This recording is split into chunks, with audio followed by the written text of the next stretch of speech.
Hello everyone, देखिए अब example 1.2 करेंगे हम चैप्टर 1 का। देखो इसमें क्या कहता है how much positive and negative charge is there in a cup of water. अब कप ऑफ वाटर जो है, ठीक है, कप ऑफ जो वाटर है, अब इसमें वो आपको क्या कह रहा है कि बताओ कितना पॉजिटिव है और कितना नेगेटिव चार्ज है। देखो पहली तो इतनी बात समझो, जितना पॉजिटिव होगा उतना ही नेगेटिव चार्ज होगा।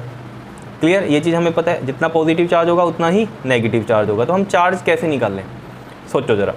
अब यहाँ पर कप ऑफ वाटर बोल दिया तो हमें इसमें थोड़ा सा लेट करना पड़ेगा कि कितना ग्राउंड वाटर है इसके अंदर, ठीक है। तो लेट कर लेते हैं, जो कि हमारे एनसीईआरटी की बुक में दिया हुआ है।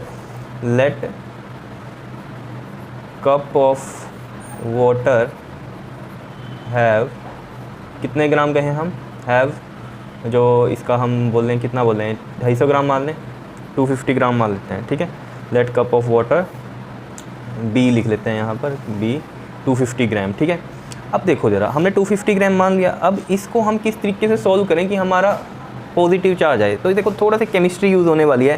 जैसे आपको मोल कंसेप्ट पता है, 1 मोल में कितने होते हैं, एवोगैड्रो नंबर होता है हमारा 6.02 इंटू में 10⁻23 मोलिक्यूल्स, ठीक है, पता है वो सब। तो यहाँ पर देखो हमें सबसे पहले यहाँ ये पता करना पड़ेगा कि जो हमारा वाटर जो मोलिक्यूल है, ठीक है, इसका मोलिकुलर मास कितना है, ठीक है। तो देखो मोलिकुलर मास ऑफ वाटर या H2O, ठीक है। देखो H2O लिखते हैं जब हम, तो देखो H के 2 मॉलिक्यूल हैं, तो एटॉमिक मास कितना होता है इसका 1, तो 2 हैं तो 2 हो गए, और ऑक्सीजन का एटॉमिक मास होता है 16, तो टोटल हो गया इसका 18 ग्राम। इसका क्या हो गया, मॉलिक्यूलर मास हो गया, जो कि हमारा 1 मोल के इक्वल होता है, ठीक है। क्लियर, एक मॉलिक्यूलर का जो मॉलिक्यूलर मास है, मतलब एक मॉलिक्यूल का मॉलिक्यूलर मास है वो कितना है हमारे पास 18 ग्राम है, और ये क्या है 1 मोल है, मतलब क्लियर, एक मोल के इक्वल होता है, ठीक है। मॉलिक्यूल भी नहीं बोलेंगे हम इसको H2O को, ठीक है। मॉलिक्यूलर मास हो गया है हमारा वाटर का, जो कि हमारा 1 मोल के बराबर होता है, ठीक है। तो मैं इसको लिखूंगा कैसे, इस तरीके से लिखूंगा, देखो, क्योंकि मुझे कितने चाहिए आपके पास यहाँ पर मोल्स चाहिए 250 ग्राम के लिए, तो हम यहाँ लिख देंगे 18 ग्राम वाटर कंटेन 1 मोल, ठीक है। ये कंसेप्ट याद रहेगा, मॉलिक्यूलर मास होता है वो 1 मोल के इक्वल होता है। तो 1 ग्राम जो होगा वाटर कंटेन करेगा 1 में 18 मोल, तो हमारे पास है 250 ग्राम हमने लिया। आप कुछ भी ले सकते हो अपनी मर्ज़ी से, लेकिन हम 250 ग्राम के लिए अगर ले रहे हैं तो 1 में 18 इंटू में 250, ठीक है, इतना हमारे पास ये मोल आ गया, ठीक है। अब हमें इतना पता है कि 1 मोल में कितने मॉलिक्यूल्स होते हैं, कंटेंस कितने होते हैं 6.02 इंटू में 10⁻23 मॉलिक्यूल्स होते हैं, ठीक है। तो अगर 1 मोल में इतने, तो इतने मोल में कितने होंगे, 2 की है हमारे पास कितना 250/18 मोल में कितने होंगे, मल्टीप्लाई कर देंगे 6.02 इंटू में 10⁻23 इंटू में 250/18, ठीक है। इतने मॉलिक्यूल्स आ गए, ठीक, क्लियर है, इतने मॉलिक्यूल्स हैं इतने ग्राम में। अब देखो ज़रा, वाटर का जो 1 मॉलिक्यूल है हमारे पास, ठीक है, उसमें कितने प्रोटॉन होते हैं, ठीक है, या इलेक्ट्रॉन होते हैं, वो हमें देखना पड़ेगा। तो देखो ज़रा, अगर हम यहाँ पर देखें 1 molecule of water, 1 molecule of H2O लिख देते हैं, कितने कंटेन करता है, कंटेन कितने प्रोटॉन बताओ।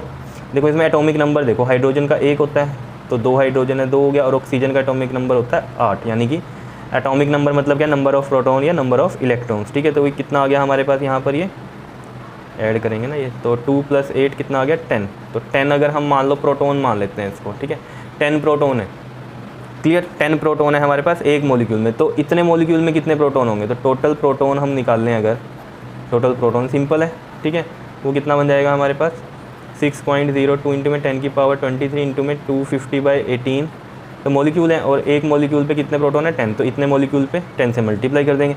अब चार्ज निकाल देंगे हम इस पर, तो टोटल चार्ज कैसे निकाल दोगे बताओ, टोटल चार्ज, तो हमारे पास इतने प्रोटॉन है अगर 6.02 इंटू में 10⁻23 इंटू में 250/18 अपॉन में इंटू में 10 अपॉन में 18 इंटू में 10, तो चार्ज कितना होता है हमारे पास 1.6 इंटू में 10⁻−19, तो इतना कूलम चार्ज बन रहा है। अब इसे सोल्व कर लो। देखो इसको अगर हम सोल्व करें तो देखो कैसे कर सकते हैं, ये है हमारे पास 6.02 इंटू में 250 यहाँ लिख दूँ, ठीक है, और 250 और 1.6 का पॉइंट हटाएंगे 10, ये आ गया, तो 10 से ये 10 कट गया, ठीक है, और ये 2 8 ज़ा 16 2 9 ज़ा 18, ऐसे कर लें अगर हम इसको, ठीक है, 6.02 और ये 250 हो गया, और यहाँ पर आया है 8 और ये 10⁻−19 + 23, तो ये 4 आ गया। और नीचे है हमारे पास 9। ठीक है, आ रहा है समझ में। अब देखो इसको फर्दर हम कैसे सोल्व कर सकते हैं थोड़ा सा। अगर हम ये 6.02 का पॉइंट हटा दें, ठीक है, तो यहाँ नीचे क्या आएगा 100। अब ये 100 का एक ये इससे चला गया, 5 5 ज़ा 25, 5 2 ज़ा 10। ठीक है, 5 5 ज़ा 5 2 ज़ा 10, 2 3 ज़ा 6 0 1 301 ये आ गया। ठीक है, तो मतलब यहाँ पर आएगा आपके पास 301 इंटू में 5 8 ज़ा 40 इंटू में 10 की पावर 4 अपॉन में 9 ये आ गया। अब अगर हम यहाँ देखें 301 इंटू में 4, ठीक है, और इंटू में ये कितना हो गया हमारे पास, चलो अगर ये 40 ही है, ठीक है, ऐसे समझ लो ये 40 है और ये 9 है। ठीक है, इसको करो 4 1 ज़ा 4 4 0 4 3 ज़ा 12 और ये 0, 301 को 40 से किया डिवाइड बाई 9 करो, 9 1 ज़ा 9, 3 बचा 0, 9 3 ज़ा 27, 3 बचा फिर 4, 9 3 ज़ा 27, कितना बचा यहाँ पर 3 और 4 कितना हो गया 7, फिर ये 0। ठीक है, और फिर अब किस पे जाएगा ये 9 7 ज़ा 63, फिर बचा 7, 0 लगेगा तो पॉइंट आ जाएगा फिर 7 ज़ा, तो ये आ रहा है हमारे पास 1337.7 इंटू में 10 की पावर 4। अब ये पॉइंट को इसके पास ले जाओ 1, क्योंकि एक डिजिट के बाद पॉइंट होता है स्टैंडर्ड फॉर्म में, तो वो देखो ज़रा हम कैसे करेंगे। यहाँ पर पॉइंट लेके जाओ इधर, तो 1.3377, कितने पॉइंट इधर गया 1 2 3, 3 अगर लेफ़्ट जाता है तो 10 की पावर प्लस में 3 आता है, और ये 10 की पावर 4 है, पता है ना। ये इधर लेफ़्ट जाएगा जितने नंबर उतना 10 की पावर प्लस में चलेगा, जितना इधर अगर राइट जाता तो 10 की पावर माइनस में चलता नंबर। अगर ये पॉइंट मैं इधर लेके चलता तो इधर 10 की पावर -1 आ जाता, अगर एक डिजिट इधर राइट लेके चलता। ठीक है, तो एक राइट गए तो 10 की पावर -1। अब इधर 3 हम लेफ़्ट गए तो 3 प्लस का 10 की पावर 3, ये तरीका होता है इसका। तो इसको भी हम राउंड ऑफ कर दें, अगर 1.3 ये 7 है तो 5 से बड़ा एक और तो ये पिछला नंबर बढ़ जाएगा, और ये 10 की पावर 7 कूलम। तो देखो ज़रा, अब इतना टोटल चार्ज आया है। ठीक है, तो टोटल चार्ज ऑब्वियस सी बात है पॉजिटिव भी यही है और नेगेटिव भी यही है। क्लियर, सेम यही रहेगा, क्योंकि जितना पॉजिटिव होता है उतना ही नेगेटिव चार्ज होता है। क्लियर है, बताओ समझ में आई बात। ठीक है, तो हमने इस तरीके से यहाँ पर ये निकाल दिया।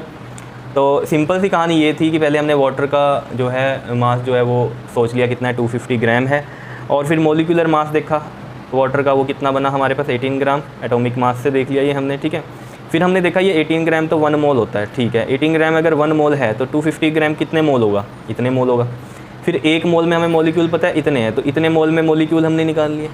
अब एक मॉलिक्यूल में हमें पता है इतने प्रोटॉन होते हैं या इलेक्ट्रॉन होते हैं। ठीक है, तो इतने मॉलिक्यूल में कितने प्रोटॉन होंगे, 10 से इसको मल्टीप्लाई कर दिया, तो इतने प्रोटॉन आ गए हमारे पास टोटल। तो अब चार्ज कैसे निकलता है, एक प्रोटॉन का चार्ज मल्टीप्लाई कर दो, 1.6 × 10⁻⁻19 से मल्टीप्लाई कर दिया, सोल्व किया और ये आंसर आ गया हमारे पास। बताओ कोई दिक्कत इसमें, सिंपल ही था।